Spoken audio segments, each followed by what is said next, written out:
Avec nous en plateau, maître Stéphanie Baudot. Bonjour maître. Bonjour. La question du jour, comment sécuriser le paiement des factures?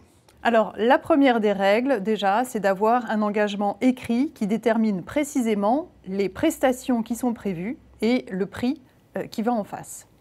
Ensuite, il peut y avoir deux cas de figure.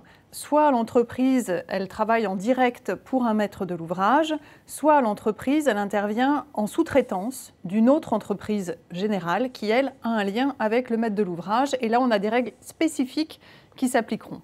On va peut-être s'occuper de l'artisan qui, lui, travaille en direct avec le maître d'ouvrage.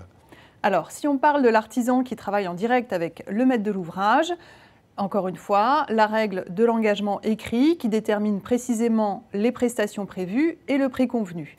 Mais là, pareil, on peut avoir deux cas de figure. Soit le devis et les prestations sont détaillées poste par poste, soit c'est ce qu'on appelle un marché à forfait, qui a l'avantage d'être déterminé assez simplement puisque l'entreprise aura forfaitisé son intervention pour telle prestation.